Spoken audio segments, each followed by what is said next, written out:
My name is Brother Will. I'm the founder and CEO of Black Men in Training. It was birthed out of a tragedy, basically. My brother, who was brutally murdered and killed, to this senseless violence that's going on out here in the community, it sparked something in me that made me angry at first. And I wanted to enact violence on that same community that I felt that took my brother. But my heart was changed when I went to an event where I saw a multitude of black men congregating together, all for one aim and purpose, peace, and to stop the degradation and hell that had been going on throughout our community. And that was called the Million Man March. And so I wanted to start something that helped men level up to becoming a man, because I never knew. I desired to know what it was like to be a man, what it meant to be a man, what a man looked like, smell like, act like, walk like. Well, what is a man? So I started Men in Training, because we needed to be trained how to be men because we don't have it. You know, back then in 95, it was still a very high amount of men. Over 50% of our homes had no males in them. And today it's closer to 80%, a little bit over 80%. But it made me say, well, I'm black, and being black resonated with me. I said, well, since we don't have any training, how about black men in training? Yeah, we're training to be men. I was excited. And that's how it started. One thing I've ascertained totally about becoming a man. It's one of Mark Twain's favorite quotes. He said that the two most important days in a man's life is the day that you were born, and then the day you find out why you were born.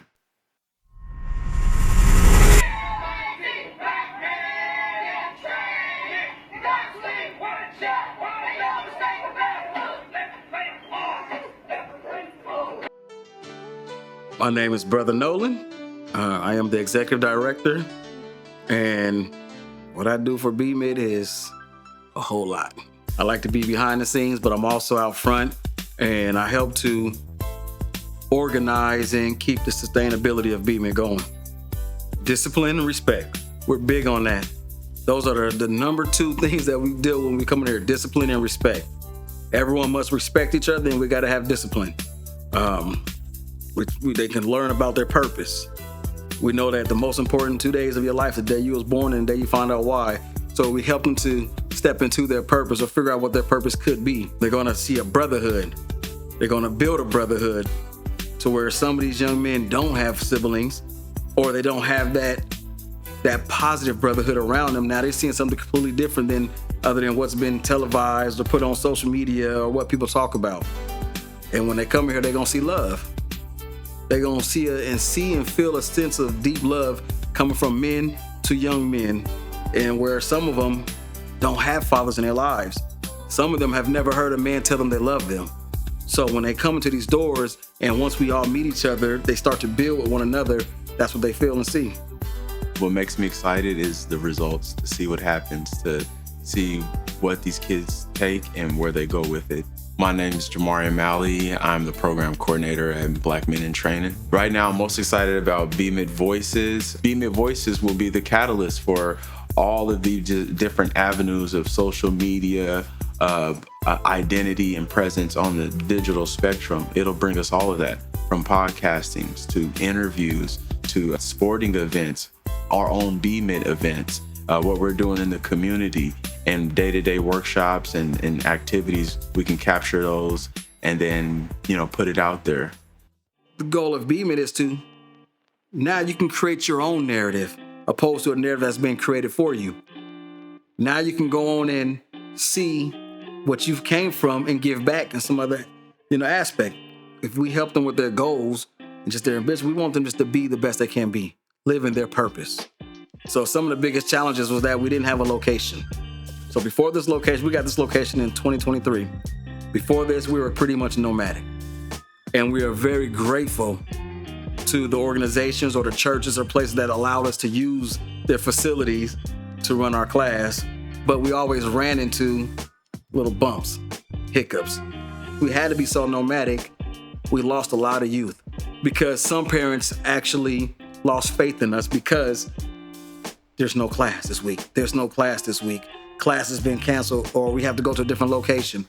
So though they loved what we were doing, the fact that we had to keep switching around and always pivoting we kind of lost the trust of some of them. Where we want to go with this is help as many youth as we can. We want to save lives. And we can only save the lives on a higher level with help. We can't do it all by ourselves. And I'm going to close with this because I know throughout this, somebody is going to say, Black men in training, why Black men in training? Well, when you think about this gang culture, everything now, all gang culture is stemming from where? Black gang culture. Hispanics used to have their own culture when it comes to the gangs. A lot of, I'll talk to a friend of mine, Cortezes. You know, they belts, flannels. Now they're wearing Jordans, hats, braids. The Asian gangs. Everything is stemming from the negative aspect of Black gang culture. So Black men in training has to come to fruition to really help all these other cultures. Because everyone is taking on a negative aspect, and then we're trying to put a spin on it to where they can take on the positive aspect and build. But we do need funding. We need the help. We need the resources. So sometimes it's not always about just money, but we can utilize the information and the knowledge that you have to help us grow into an unstoppable force of helping our community. BMIT, Black men in training. You gotta scream it and shout it. Make no mistake about it. Black men